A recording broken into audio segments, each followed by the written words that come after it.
আজকে আমার দোকানে একটা কাস্টমার আসছে। কাস্টমার এসে বলতেছে, "সাদিক আনারিদ হাদিয়ে আসান উক্তিমাল আনারিদ হাদিয়ে আসান উক্তিমাল আনা ফিগি জেদিদ বেবি জেদিদ শিকু আনারিদ উক্তিমাল আনা হাজা শোয়া হাদিয়া ওয়ার্দা বাদান চকলেট।"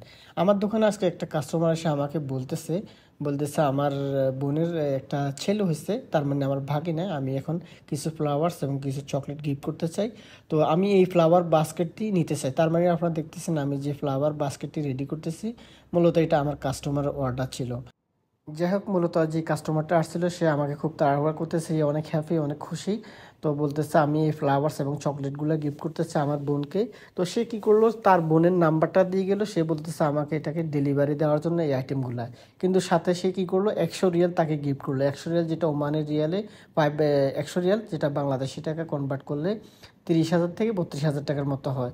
তো মূলত আজকের যে প্রাইসটি, এই যে ফ্লাওয়ার যে বাস্কেটটি এবং যেই এই চকলেট টোটালি পায় আমার ওমানের রিয়ালে 38 রিয়ালস, পায় বাংলাদেশি টাকা আপনার 12,000 টাকা। মোটামুটি সেই যে গিফটটা আপনারা দেখতেছেন ফ্লাওয়ার বাস্কেট এবং সাথে যে চকলেটের যে গিফট আইটেমটা, পায় বাংলাদেশি টাকা 12,000 টাকা সে গিফট কিনলো এবং সাথে তার বোনকে কী করলো 100 রিয়াল দিল, পায় বাংলাদেশি টাকা 30 থেকে 32,000 টাকার মতো।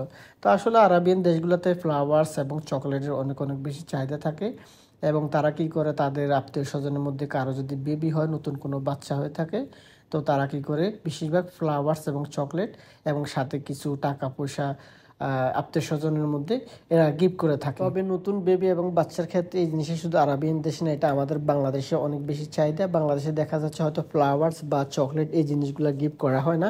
তবে বাংলাদেশে একটা জিনিস দেখা যায় কি, যদি কারো একজন নতুন বেবি হয়, একটা বাচ্চা হয়ে থাকে, তো আত্মীয় স্বজন যারা থাকে মোটামুটি বাচ্চার জন্য কিছু কাপড় চোপড় বা কিছু ড্রেস বাচ্চার জন্য গিফট করা হয়। এটা আমাদের বাংলাদেশে অনেক অনেক বেশি চলে।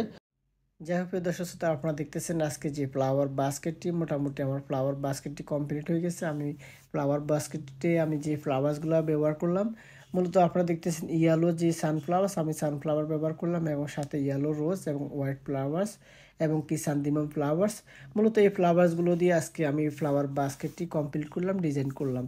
তো আপনারা চাইলে, আপনারা যদি ফ্লাওয়ার্সের কাজগুলো শেখার ইন্টারেস্ট রাখেন, অবশ্যই আমার ভিডিওগুলো দেখে আপনারা চাইলে অনেক সুন্দর সুন্দর ফুলের ডিজাইনের কাজগুলো শিখতে পারেন। তো প্রিয় দর্শক শ্রোতা, এতক্ষণ পর্যন্ত যারা ধৈর্য সহকারে ভিডিওটা দেখেছেন আপনাদেরকে জানাই অসংখ্য অসংখ্য ধন্যবাদ। সবাই ভালো থাকবেন। আল্লাহ হাফেজ। আসসালামু আলাইকুম আ রহমতুল্লাহি ওয়া বারাকাতুহু।